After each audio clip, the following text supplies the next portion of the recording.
Agradecemos aos intervenientes e passamos ao último painel da manhã, subordinado ao tema Portugal e as Cimeiras Ibero-Americanas.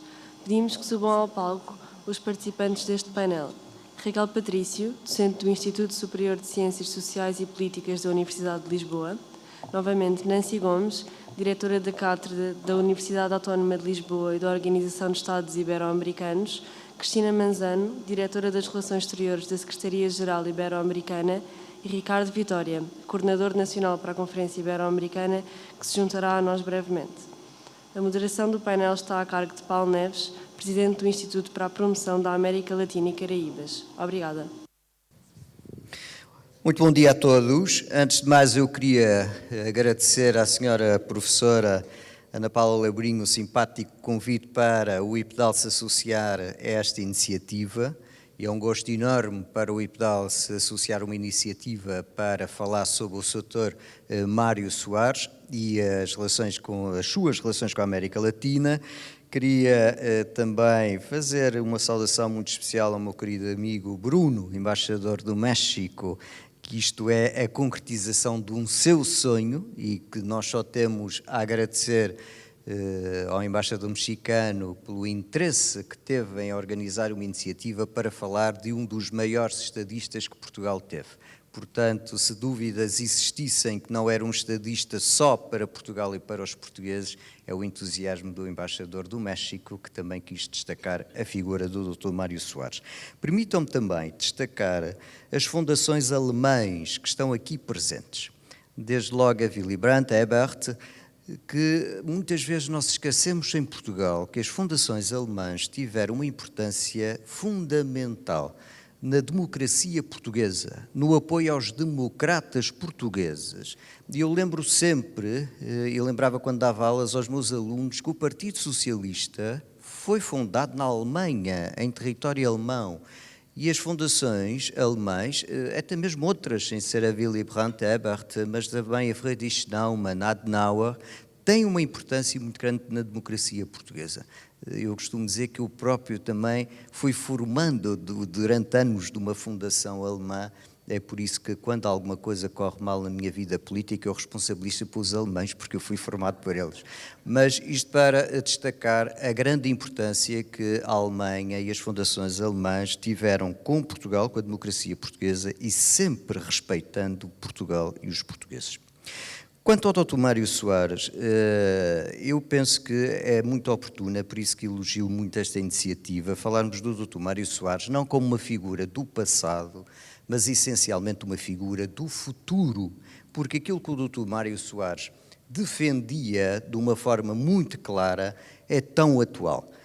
E vai ser muito preciso no futuro, é por isso há pouco estavam cá muitos jovens e é bom que estejam cá, que conheçam a figura do Dr. Mário Soares, não pelo passado, mas pelo presente, mas em especial pelo futuro. Faz falta pessoas como o Dr. Mário Soares, porque aquilo que o Dr. Soares defendia é aquilo que nós mais precisamos, liberdade e democracia.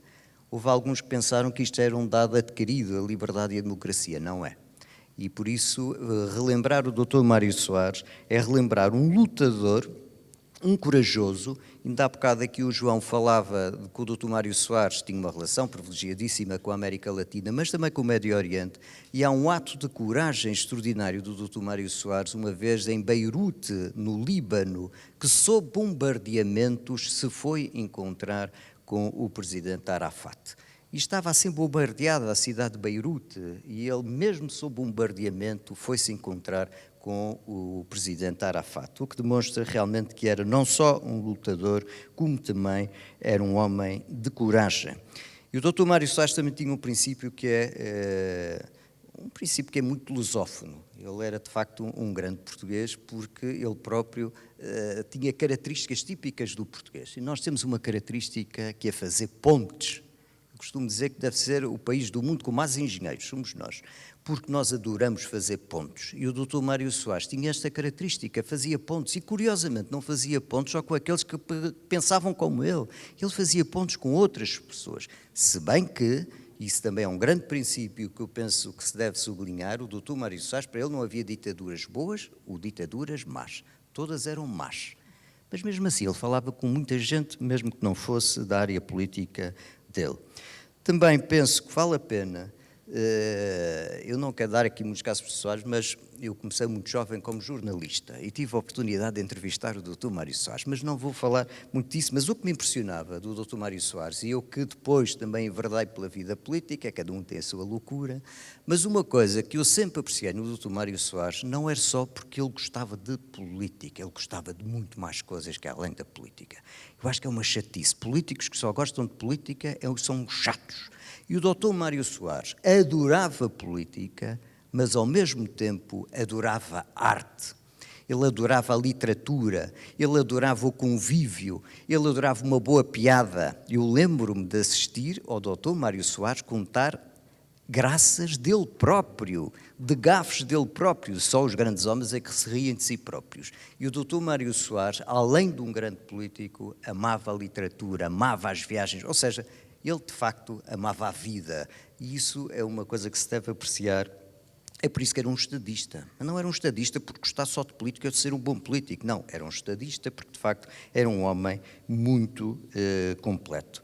O Sr. Vítor Ramalho, há bocado, que foi uma pessoa que conheceu muito bem, das pessoas que melhor conheceu o Sr. Mário Soares, e o Dr. Vítor Ramalho sabe que eu também tenho muita amizade por si, e de facto ouvir as histórias acerca do Dr. Mário Soares contadas pelo Dr. Vítor Ramalho é sempre delicioso, deixe-me que lhe diga, porque sei que teve o privilégio de o contactar na primeira pessoa e de perto.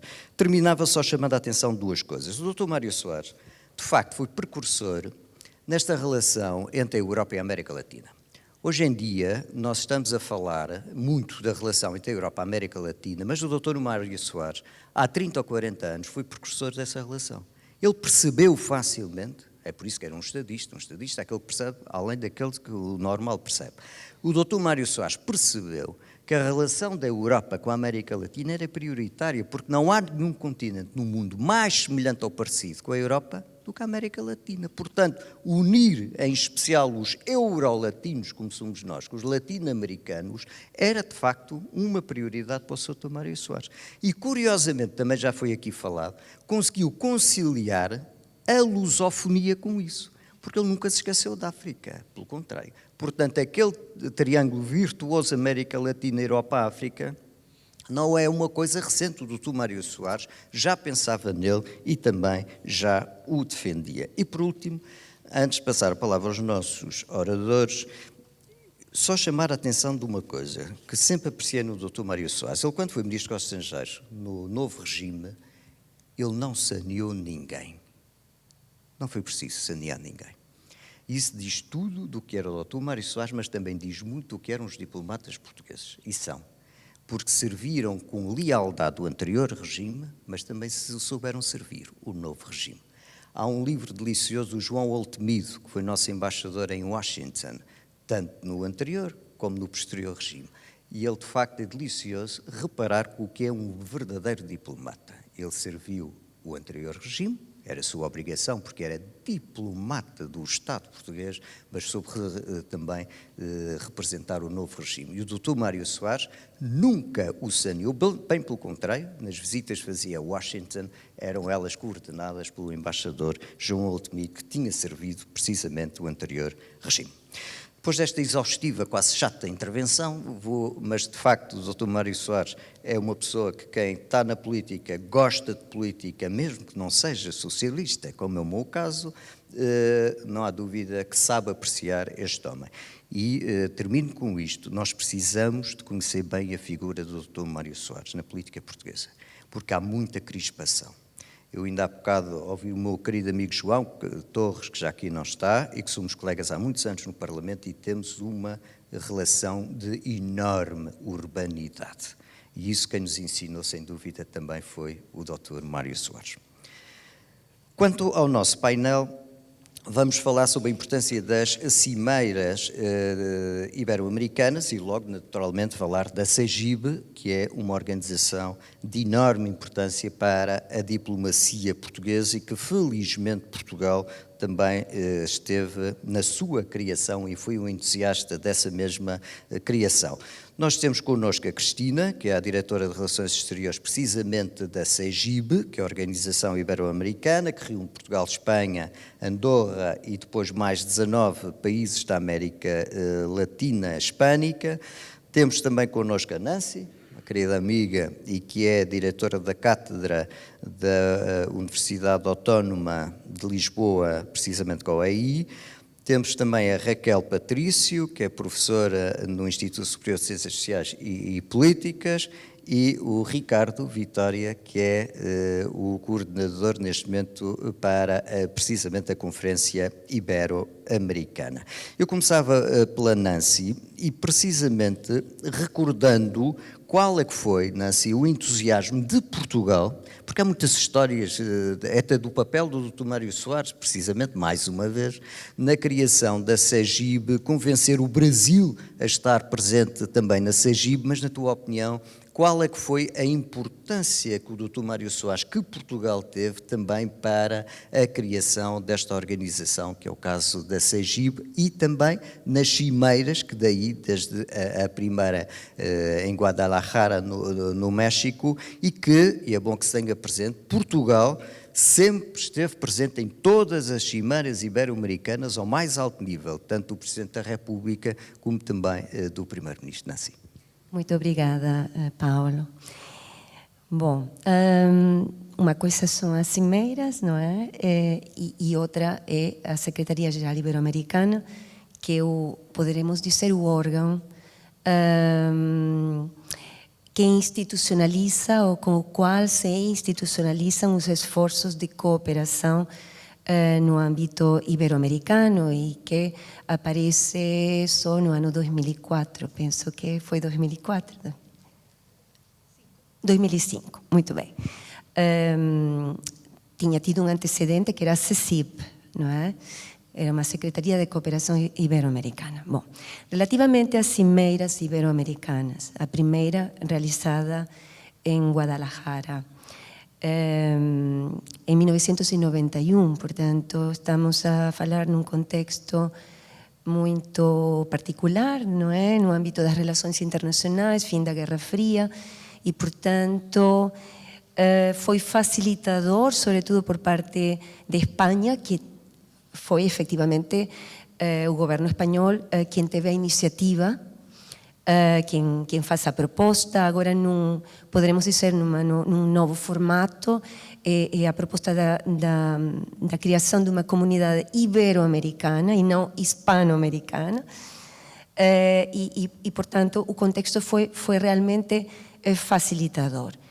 O governo espanhol vai fazer o seu trabalho de casa, vai chamar ao México, ao governo do México e junto com o governo brasileiro, já agora aqui temos o embaixador do México e o embaixador do Brasil, penso que o embaixador do Brasil ainda está por aí, e criou-se uma comissão tripartita, poderíamos dizer, que foi bastante entusiasta, e que também poderemos dizer acabou por convencer a Portugal. E por que convencer? O Paulo perguntou-me qual era, enfim, o entusiasmo de Portugal.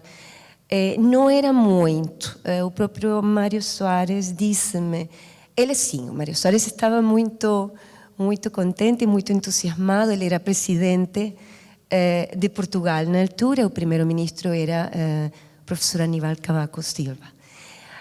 O governo português não estava muito entusiasmado, porque, e isto foi me dito de forma clara por vários representantes, inclusive o embaixador António Martins da Cruz, que era conselheiro do primeiro-ministro, que existiam reticências por parte do governo português por causa do protagonismo de Espanha, naturalmente. Espanha, volto a repetir, a iniciativa era uma iniciativa espanhola e Portugal, enfim, não percebeu num primeiro momento que poderia ganhar, efetivamente, um Estado adere a um espaço quando consegue perceber os ganhos.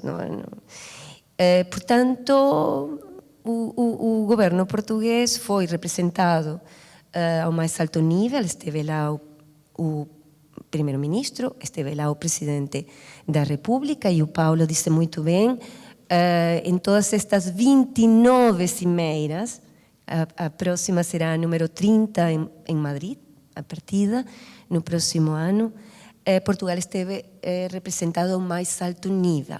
Ou seja, apesar do desinteresse inicial, podemos dizer que Portugal apostou, decidiu apostar.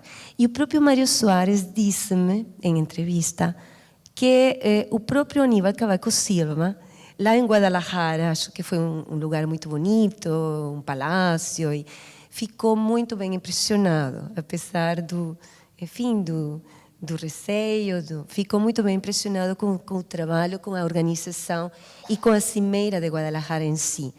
Foi um momento alto em que se apresenta um projeto de cooperação muito especial, porque era um projeto inclusivo.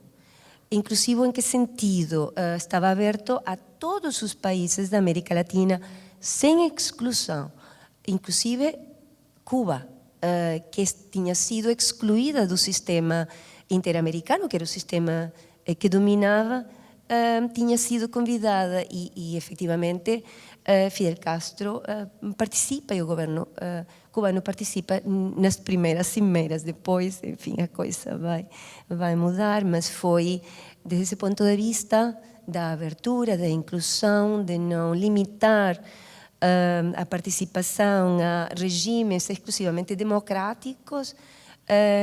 Este encontro tornou-se paradigmático e um bom presságio, poderíamos dizer, daquilo que viria a seguir. Portanto, Portugal, em Guadalajara, com algumas reticências, mas representado ao mais alto nível, e assim vai continuar nas próximas. Muito obrigado, Nancy. Eu aproveitava, aliás, essa tua feliz definição de um projeto inclusivo, a CEGIB e as Cimeiras Ibero-Americanas, para perguntar à Cristina Manzano, para já dar as boas-vindas a Lisboa, que veio de propósito de Madrid para participar nesta iniciativa.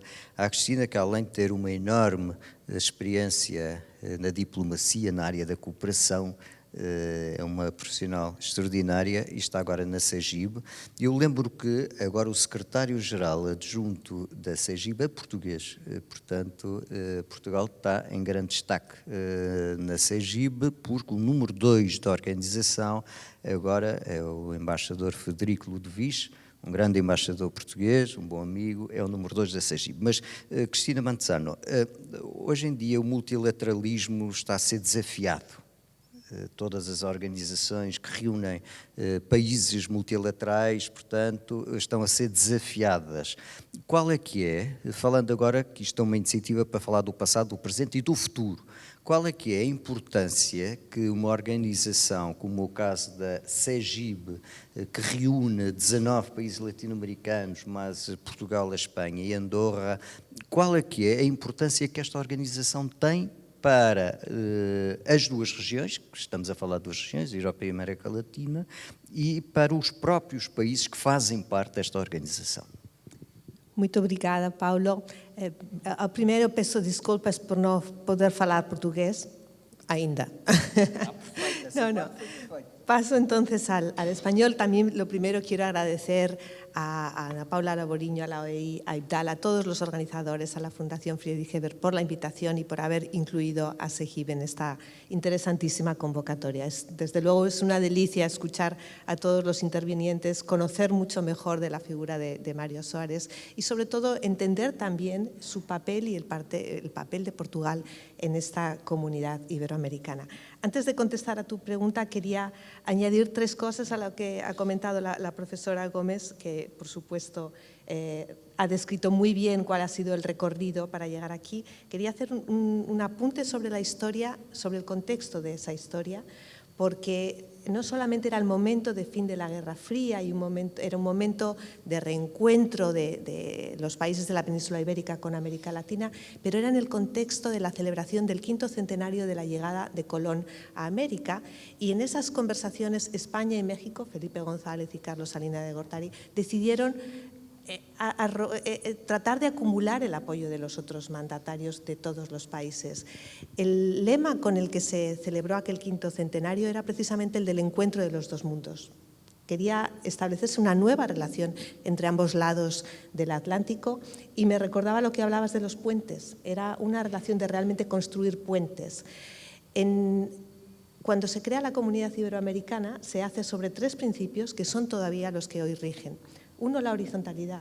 No hay ninguna relación asimétrica. Todos los 22 miembros de la comunidad están exactamente en igualdad de condiciones. Es cierto que se dice normalmente que España tiene un mayor peso, la sede está en Madrid, se considera miembro fundador, pero, y luego me corregirá Ricardo, el principio de horizontalidad rige rigurosamente en el funcionamiento de la comunidad. Lo otro que lo has mencionado es la inclusión. Están todos los países. En el acervo iberoamericano, la democracia y los derechos humanos forman parte esencial. Y sabemos que hay algunos países que han derivado, hay algunos países como Cuba, que nunca estuvieron en la misma definición de democracia y de derechos humanos que entendemos otros, pero desde el principio se ha basado sobre la inclusión, sobre la participación, sobre que todos puedan estar alrededor de la mesa, y es una de las formas en las que trabaja. Y el tercer principio es el del consenso. Consenso no quiere decir unanimidad, y ahora también se está discutiendo sobre los límites de ese consenso en un momento en el que todas las relaciones políticas, también las internacionales, también las iberoamericanas, están sometidas a polarización, pero el consenso, el llegar a acuerdos por consenso es otro de los principios de la comunidad. Eso sabemos que es muy complicado, pero cuando se logra, la fuerza política que tiene también es muy, muy importante.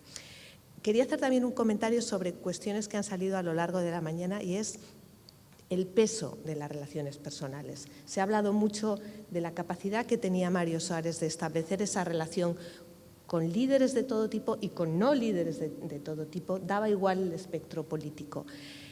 Yo creo que la comunidad iberoamericana se basa mucho en esas relaciones personales. Siempre hacemos la llamada a los valores compartidos, a la historia, a los vínculos culturales, etcétera, etcétera, y es verdad. Y creo que no podemos olvidar esto en un momento en donde, por ejemplo, 3 millones de latinoamericanos viven en España, unos 7 en toda la Unión Europea, y 1,5 millones de españoles, solo de españoles, por ejemplo, viven en América Latina. No recuerdo exactamente cuántos portugueses hay viviendo en América Latina, pero ahora lo dirás. O sea que esos vínculos están y no podemos dejar de lado la importancia que tienen luego a la hora de buscar también el plano de los intereses.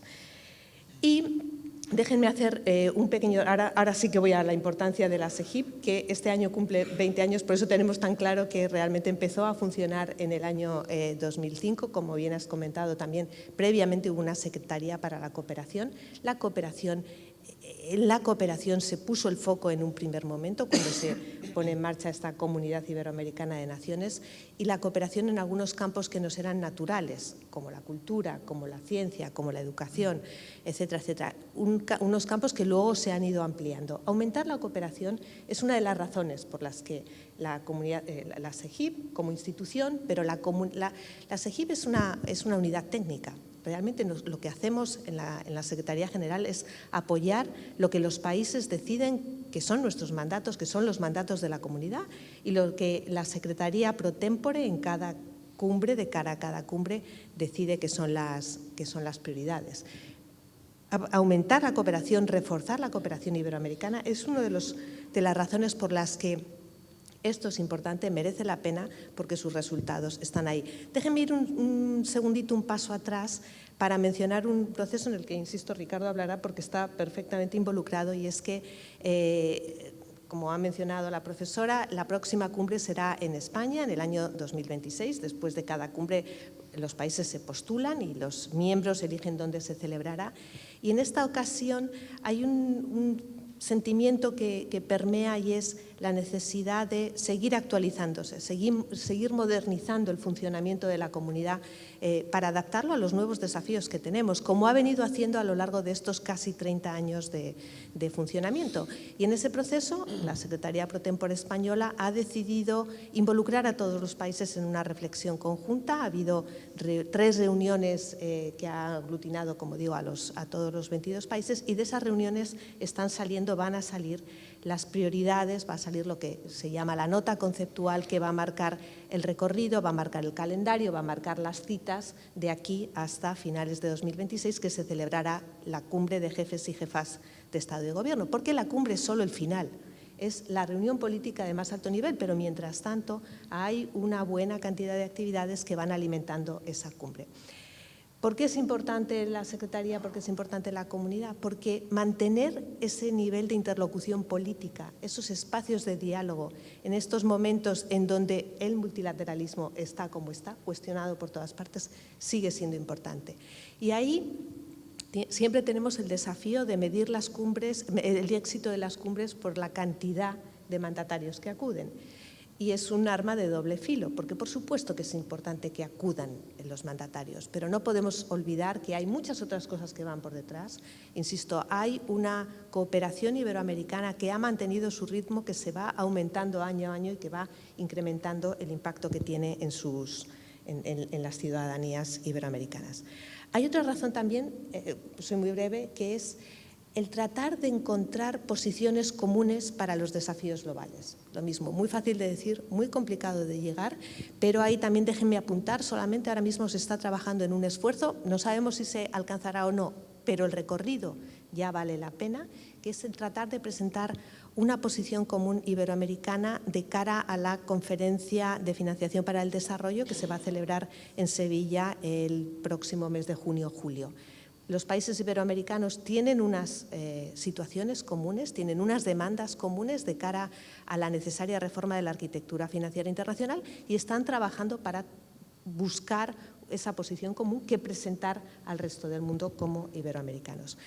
También es importante porque contribuimos a crear derechos para las ciudadanías iberoamericanas y derechos que sean reconocidos a lo largo de los 22 países. El mejor ejemplo, yo creo que el que más nos gusta compartir, es el del Tratado Iberoamericano de la Seguridad Social. No sé si ustedes saben, pero cualquiera de nosotros, miembros de países iberoamericanos, si yo hoy me voy a trabajar a México, pasado mañana a Brasil y al día siguiente me vengo a Portugal, el cómputo de mi seguridad social se va acumulando, de modo que al final, cuando yo tenga que jubilarme, retirarme, puedo acumular eso. Eso es único, se da en la Unión Europea, que tiene otro tipo de institucionalidad, pero eso es gracias a un tratado iberoamericano. Y así, tantas otras cosas, la tarjeta iberoamericana de discapacidad, por ejemplo, que se presentó en la última cumbre, es un espacio generador de derechos. Y solo 2 puntos y acabo muy brevemente.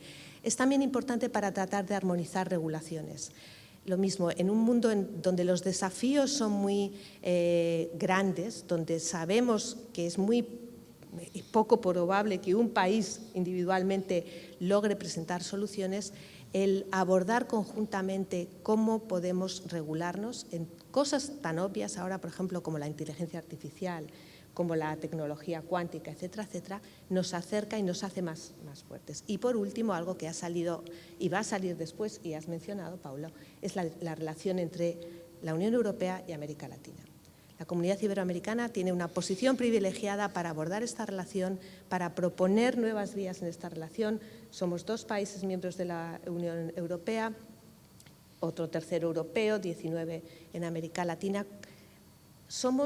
Tenemos en la comunidad países que tienen patas en múltiples lugares. No olvidemos, hay países que pertenecen al G20, hay países que pertenecen al G77. Tenemos una capacidad de tener una perspectiva muy amplia de lo que ocurre en el mundo y especialmente en el caso de la Unión Europea y en el contexto geopolítico actual, creo que no podemos desperdiciar esa ocasión. Muito obrigado, Cristina, por essa exposição tão precisa sobre a importância deste SEGIB. Há pouco falavas sobre também algumas personalidades que fizeram parte da CEGIB e que tiveram muita importância, e vale a pena recordar o nosso querido amigo Henrique Iglesias, que tem o perfil, de facto, que nós falávamos, muito lusófono, de fazer pontos. Não fosse Henrique Iglesias, nascido em Espanha, e uruguaio também, por adoção. Ricardo, a questão da CEGIB para a diplomacia portuguesa e esta relação privilegiada também com a América Latina continua a ser um eixo preferencial da nossa diplomacia. Acho que já está. Muito obrigado, Paulo. Sim, sem dúvida, se me permitem, apesar de tudo, não estendendo demasiado o protocolo, mas também agradecendo o amável convite que a OEI, na pessoa da professora Ana Paula Laborinho, dirigiu aqui ao Ministério dos Negócios Estrangeiros. Sei que fez mais do que um convite. Ao seu lado tem a minha estimadíssima colega Ana Paula Zacarias, mas pronto, queria agradecer a todas as entidades parceiras neste evento também a oportunidade de estar aqui. Claro que sim, Paulo, a Cristina acabou de facilitar e muito a minha intervenção inicial. Eu começaria talvez pelo fim. A Iberoamérica tem normalmente visibilidade exatamente no momento das cimeiras, mas ela significa muito mais para as nossas políticas externas, eu diria que de todos os países, sem exceção. A Cristina o que fez foi procurar ilustrar, e penso que o fez muito bem, essa importância, pelos resultados que ela apresenta, pela plataforma de concertação política que ela proporciona aos seus Estados-membros, como é próprio de qualquer organização internacional. Mas eu gostaria de sublinhar um ou dois aspectos no seguimento, precisamente, do que a Cristina estava aqui a argumentar. Quando eu dizia que falta visibilidade, não o disse, mas digo, falta alguma visibilidade, ou faltará bastante visibilidade à Conferência Ibero-Americana, que é, no fundo, a designação chapéu deste universo de cooperação da Ibero-América.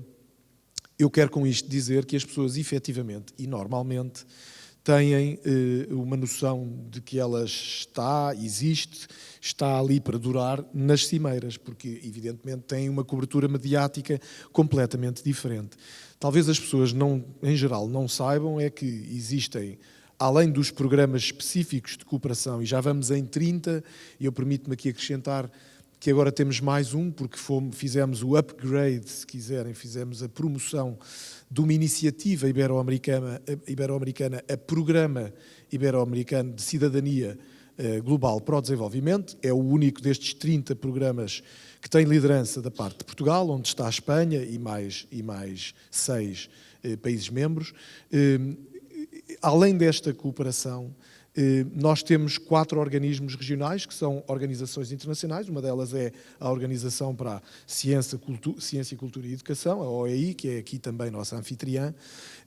Mas apenas para dar nota de que já construímos em praticamente 34 anos de atividade, digamos, desta organização multilateral, construímos, eu penso que uma caixa de ferramentas importante para promover os nossos interesses e os nossos valores comuns. E é de valores que se trata, e é por isso que eu penso que também se realça as afinidades, realçam-se as afinidades que se foram construindo entre os nossos líderes ao longo destas décadas, fazem toda a diferença quando se pretende encontrar um máximo denominador comum, eu diria. Portanto, e o máximo denominador comum foi sempre trabalhado e alcançado com base, claro, no princípio do consenso. Ora, não teríamos aqui uma discussão objetiva sobre como vai a Cimeira e como ela impacta nas nossas políticas externas, se não reconhecêssemos que, efetivamente, o mundo mudou, como disse a Cristina. Nenhuma organização internacional, e esta é uma organização internacional no sentido que não é apenas uma organização regional, está também, efetivamente, sujeita a esses fatores exógenos, ou não tanto, daquilo que se costuma agora referir como uma espécie de movimento de polarização no contexto internacional. E, portanto, tivemos uma última cimeira difícil. E na última cimeira estiveram à vista, a cimeira em Cuenca, em novembro do ano passado, estiveram à vista algumas divergências de perspectiva, divergências sobre conceitos, e aquilo que nós estamos a fazer, apoiando os esforços agora de bons ofícios que cabem à Secretaria Pro Tempore, à presidência espanhola da Conferência Ibero-Americana, é exatamente procurar caminhos para consolidar esta forma de trabalhar da Ibero-América baseada no consenso. Portanto, no fundo, há um consenso sobre a ideia de não abdicar do consenso, mas como é que então nós no futuro garantiremos que as cimeiras tomarão posições que vincularão os seus Estados-membros e vincularão sobretudo a organização, coisa que não aconteceu em Cuenca. Em Cuenca tivemos uma declaração que não foi a declaração da cimeira, foi a declaração dos países membros da Conferência Ibero-Americana, e pela primeira vez isto aconteceu. Eu não diria que há uma crise institucional na Conferência Ibero-Americana, mas é preciso ser realista e constatar que é preciso criar as condições para evitar que isto volte a acontecer, e é nisso que estamos a trabalhar. E, de facto, e talvez terminando a minha intervenção inicial, não sei se vou ter a oportunidade de dizer mais qualquer coisa, mas queria, sobretudo, referir que é importante para a nossa política externa, desde logo por alguns dados históricos e depois alguns dados conjunturais. E eu limito-me a isso. Dados históricos são as ligações culturais e efetivamente históricas conhecidas. Referia a Cristina, e com razão, a importância da comunidade latino-americana do lado de cá do Atlântico. Do lado de lá, Portugal dá o seu modesto contributo. Temos, e na sala há quem conheça melhor os dados desta comunidade no Brasil, mas no Brasil temos cerca de 1 milhão de portugueses e lusodescendentes. Na Venezuela teremos à volta de 350 mil portugueses e lusodescendentes, e na Argentina, e cito apenas os 3 países onde as comunidades têm mais expressão, a comunidade portuguesa, quero dizer, à volta de 45 mil portugueses e lusodescendentes. Isto é um dado evidentemente importante para a política externa portuguesa, não poderia ser de outra maneira. Mas depois há o aspecto conjuntural a que eu me referia e que tem que ver com movimentos que são próprios dos ciclos económicos que o país tem vivido, e posso, porque testemunhei, digamos, em primeira linha, enquanto à época de diretor do Departamento das Américas no Ministério dos Negócios Estrangeiros, testemunhei esse movimento das nossas empresas em direção aos mercados da América Latina e Caraíbas. E hoje posso dizer-vos que, não tendo ainda um peso muito expressivo naquilo que é a nossa balança comercial, também há que o reconhecer, os dados são públicos, mas há um dado que é importante, e termino de facto com isto, é a diversificação da nossa relação económica com os países da América Latina, quer em relação à composição do nosso comércio, quer em relação à, digamos, incidência, à cobertura geográfica das nossas exportações, e não só as importações, mas às nossas exportações muito em particular. O que eu quero dizer com isto é que, no fundo, neste momento, Portugal tem uma relação económica que é indispensável com as Américas, incluindo, nomeadamente, com a América Latina e as Caraíbas. E literalmente estou-me a referir aos países membros do Mercosul, estou-me a referir aos países da Aliança do Pacífico, estou-me a referir aos países da CELAC e do CARICOM. Sobre a relação para a qual nós podemos contribuir da Ibero-América com a União Europeia, mais haverá a dizer, pode ser que surja a oportunidade, mas eu penso que estes eram dados que, para refletir a importância que tem para a política externa, para começo de conversa, penso que é isto. Obrigado. Muito obrigado, Ricardo. Eu só acrescentava também um dado que eu penso que o Ricardo há de concordar comigo, que é, e a Cristina também, que nós, Portugal, levamos para a CEGIB também o hub africano. E aliás a CEGIB é mesmo observadora da CPLP, Comunidade de Países de Língua Portuguesa, como o contrário, a CPLP também é mesmo observadora da CEGIB, e não há dúvida que Portugal também nisso é muito privilegiado, que é um hub nessa relação triangular entre a América Latina, a Europa e o continente africano, no caso, os países lusófonos. Nós aqui neste painel temos um bom exemplo também do que é a presença de Portugal na América Latina e a América Latina em Portugal, porque temos a Nânsia, que nasceu na Venezuela. É portuguesa, mas nasceu na Venezuela. E a Raquel... E pais madeirenses, eu acho isso muito bem. Isso também é a diversidade aqui do painel. Já somos dois. Mas também a Raquel, que tu nasceste onde? Em Luanda. Bem, mas a pronúncia não é tanto. Mas muito bem, é a triangulação atlântica, de facto. Mas, Raquel, a pergunta que eu te faria era, temos estado aqui a falar sobre, vamos voltar um bocadinho atrás e centrar também um bocadinho mais na figura do Dr. Mário Soares e a relação com a América Latina. A Raquel é docente do Instituto Superior de Ciências Sociais e Políticas, o ISCSP, que só nós portugueses conseguimos dizer ISCSP. É professora no ISCSP e, Raquel, tu já tens investigado muito também a relação preferencial de Portugal com a América Latina. Como é que tu misturavas, me permite a expressão, a figura do Dr. Mário Soares e a relação de Portugal privilegiada, que é uma relação privilegiada que nós temos com os países da América Latina? Muito bom dia, ainda é bom dia. Eu agradeço muito o convite para estar aqui presente hoje. É um prazer para mim integrar um painel para falar sobre a América Latina, mas, sobretudo, num evento dedicado ao Dr. Mário Soares, por quem nutro uma grande admiração pessoal e de longa data já. Muito obrigada pela questão, Paulo, uma questão muito interessante. Como é que eu vejo, como é que eu misturo, né, a relação entre Portugal e os países da América Latina? Ora bem, é evidente que, e depois de já se ter visto muito aqui hoje, durante esta manhã, de que forma é que esse relacionamento pode ser estabelecido, de que forma, sobretudo, é que Mário Soares incentivou tanto esse relacionamento, ele que sempre foi um entusiasta da América Latina, da relação de Portugal com a América Latina, da relação da Europa com a América Latina. Eu diria que Portugal ainda poderia fazer um pouquinho mais para formalizar, digamos, uma verdadeira política externa portuguesa em relação à América Latina e, de uma forma mais específica, em relação à Ibero-América. É curioso que, consultando os programas dos governos, dos nossos últimos governos, e inclusive o programa do atual governo, não exista especificamente a palavra Ibero-América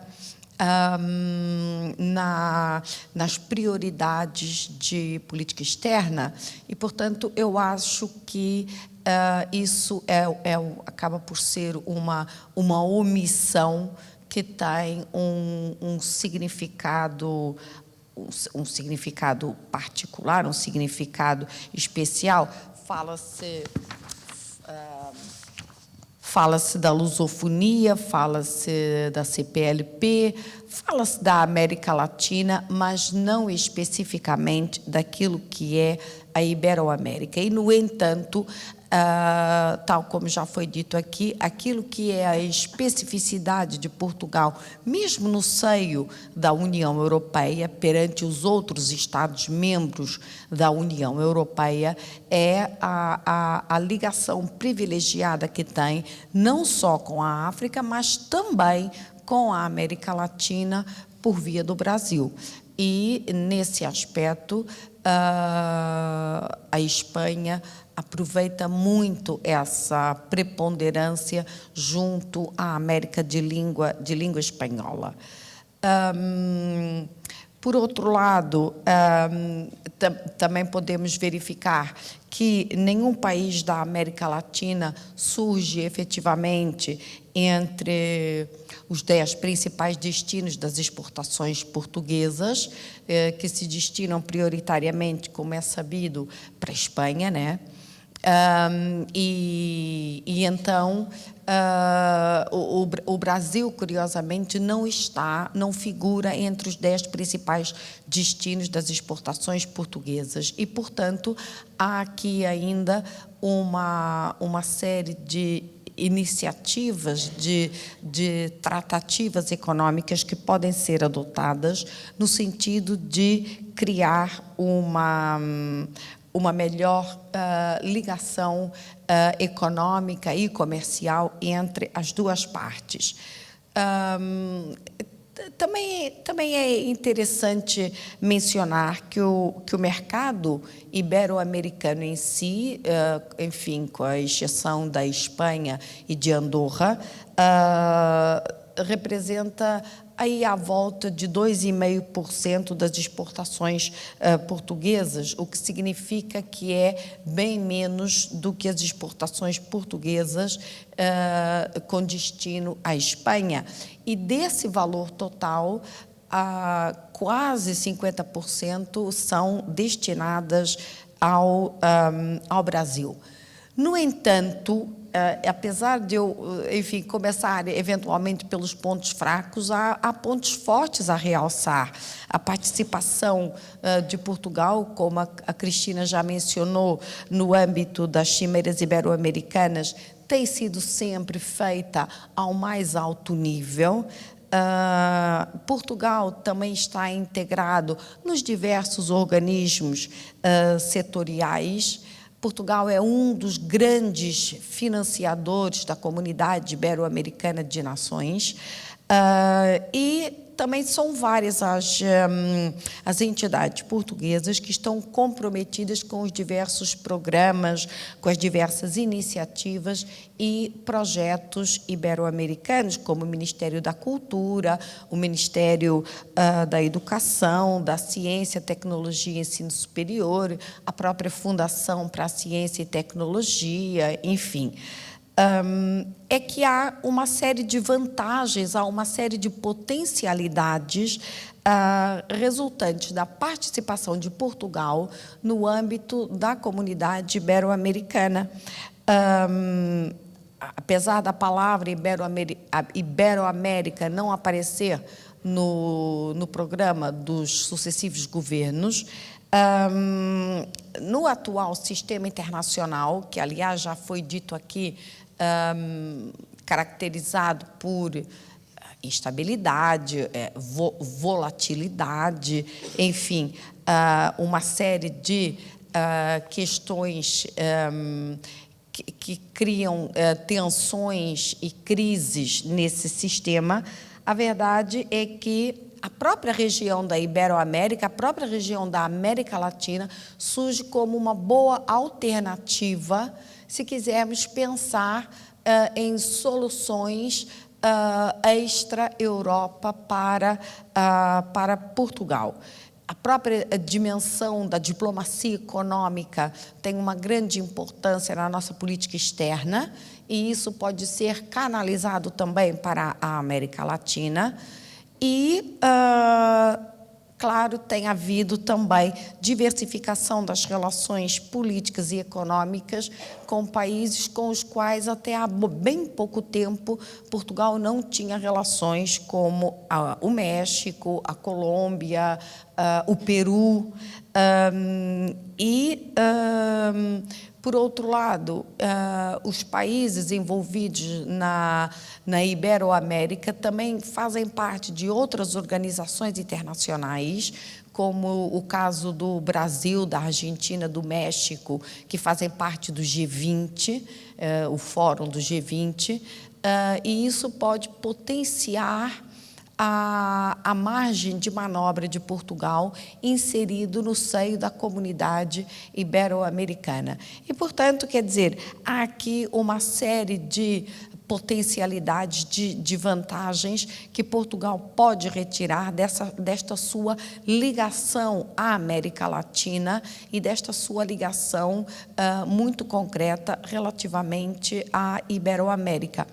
Eu não vou me alongar, acho que não era esse o objetivo, mas eu creio que Para que isto aconteça, é preciso que sejam tomadas, adotadas medidas mais concretas e efetivas nesse sentido e que haja uma verdadeira diversificação das parcerias de Portugal, não apenas direcionadas para a Europa, mas também, de fato, para os países latino-americanos, com exceção do Brasil. Muito obrigada, Paulo. Muito obrigado, Raquel, muito obrigado também por essas sugestões, portanto fica trabalho de casa para os governos que foram deixados aqui para as sugestões, se bem que também vale a pena também referenciarmos o seguinte, a verdade que o comércio de Portugal com a América Latina vale à volta de 3,5%, mas o espanhol com a América Latina vale 4%, portanto nós às vezes temos a ideia que estamos mas não, eu próprio dou sempre o exemplo que nós vendemos mais para a Galiza do que para a América Latina toda, mas também a Espanha vende muitíssimo mais para nós, Portugal, do que para a América Latina toda, incluindo os Méxicos, o Brasil, a Argentina e o Chile, portanto é bom que tenhamos essa questão da dimensão. Eu perguntava se alguém aqui da assistência tem alguma pergunta, algum comentário que queira fazer. Senhor Embaixador do México, a palavra totalmente sua. Precisa de microfone, na verdade. Bueno, agradecer y felicitar en primer lugar a los ponentes por una serie de discusiones y comentarios de tan alto nivel como las mesas anteriores. El tiempo apaga, borra las pequeñas crisis, que aquí hubo una crisis que no fue nada pequeña y que quisiera yo destacar, y es que una semana antes de la primera cumbre iberoamericana de Guadalajara, Portugal no había confirmado su asistencia. Ya con el tiempo es un detalle. Sin embargo, si Portugal no hubiera asistido, Brasil tampoco. Brasil se esperó a que Portugal dijera sí para confirmar. Y si Portugal y Brasil no asistían a la cumbre iberoamericana, no existiría el espacio iberoamericano. Y ya la profesora Nancy Gómez señaló, pero yo quisiera ser más enfático.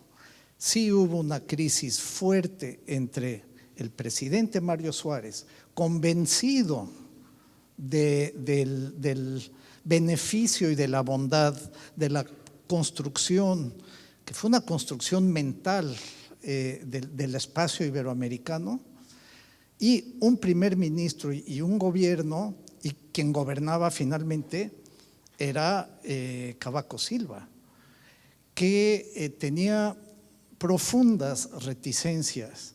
Yo vi el texto de la Declaración Final de Guadalajara con las correcciones hechas por el gobierno portugués, en donde todas las menciones de la palabra iberoamericano habían sido apagadas. Eso, por supuesto, para México, para España y los demás participantes en la organización de la primera cumbre no era aceptable. Efectivamente había un recelo de que España tuviera un plan para pues acercarse demasiado a América Latina, y yo me pregunto, Ana Paula, estamos aquí en el espacio de la OEI, si ese antecedente de una organización de estados iberoamericanos que se creó en España hace varias décadas y finalmente era una organización española, quizás eso era uno de los elementos por los que había esa resistencia. La otra era un poco más pequeña, más circunstancial, pero era quién iba a tomar la palabra en Guadalajara. Iba a ser el presidente o el primer ministro. México envió a dos altísimos representantes. El presidente de México mandó a Lisboa a un viceministro y al asesor de Asuntos Internacionales del propio presidente para convencer al gobierno portugués de asistir. Y afortunadamente la crisis se resolvió y la historia es la que conocemos. Pero me parece que es importante puntualizar este detalle de la historia. Gracias. Sobre aquilo que o senhor embaixador referiu.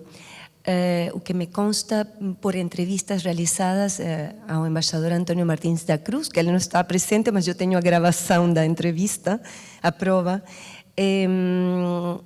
O governo brasileiro de Fernando Collor de Mello estava convencidíssimo de que tinha que entrar no projeto ibero-americano, por várias razões, não vou aqui explicar.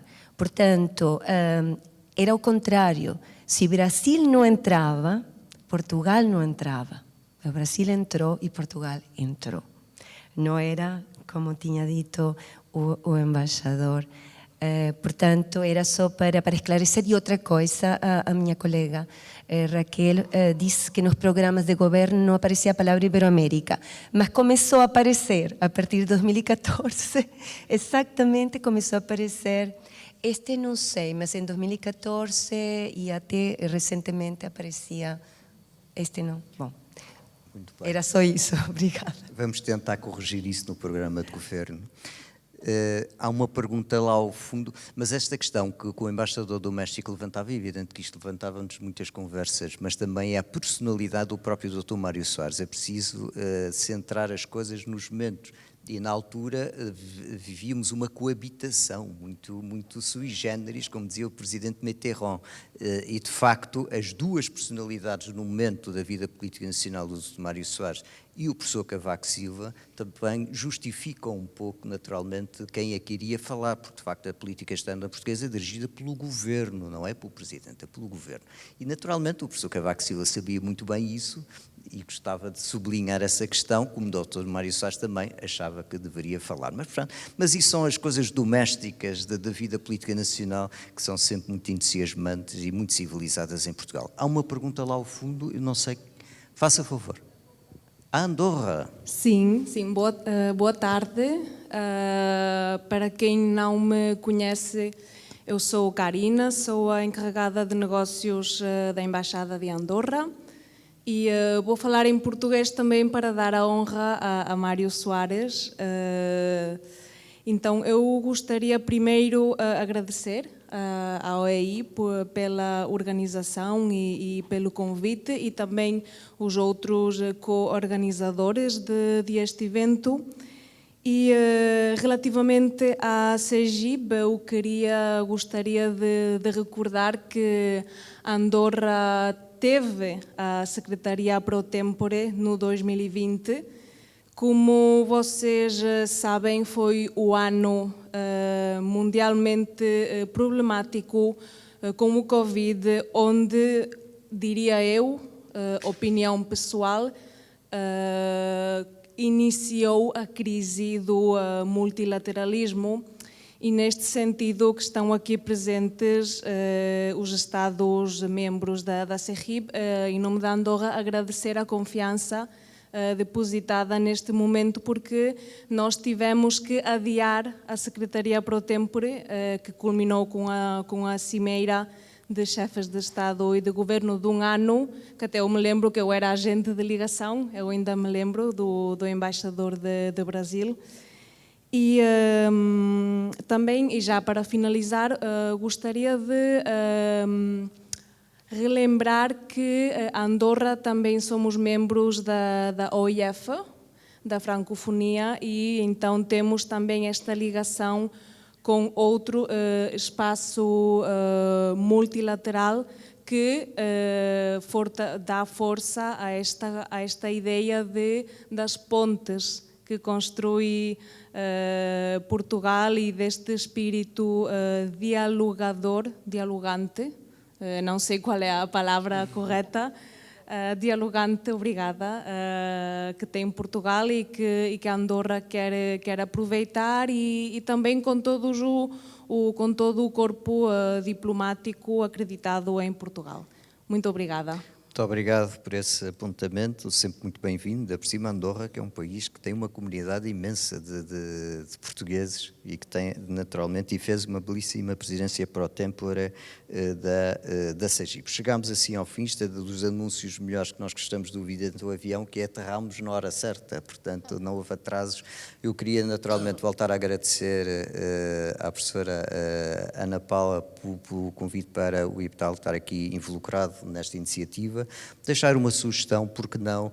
Temos aqui várias organizações que estão bem sediadas em Madrid, por que não organizar em Madrid, seja na SEGIP ou não aí, uma iniciativa semelhante a esta para lembrar o Dr. Mário Soares, que também era um apaixonado por Espanha, portanto era juntar o útil ao agradável e fazer uma iniciativa destas também em Madrid. O IPTAL teria todo o interesse nisso e tenho a certeza que a OI, a SEGIP também, já está em trabalho de casa. E também agradecer tudo aquilo que tem sido feito para relembrar a figura do Dr. Mário Soares, não só pelo seu passado, mas em especial, e volto a lembrar, o perfil do Dr. Mário Soares é muito preciso, é muito necessário, seja em Portugal, seja na Europa, seja no mundo, e também ainda há poucos dias no Instituto Diplomático, a Sra. Embaixadora Paula Zacarias organizou uma iniciativa também muito feliz para lembrar no Ministério dos Negócios Estrangeiros, que também já foi gabinete de trabalho do Dr. Mário Soares, sublinhar a importância que ele teve também na diplomacia mundial, que aquilo que ele fazia muito bem, era fazer pontos. É isso que nós gostamos de fazer. Como eu costumo dizer, Portugal não decide os grandes temas internacionais, mas influi. E isso é muito importante, devido precisamente ao nosso perfil. Muito obrigado a todos.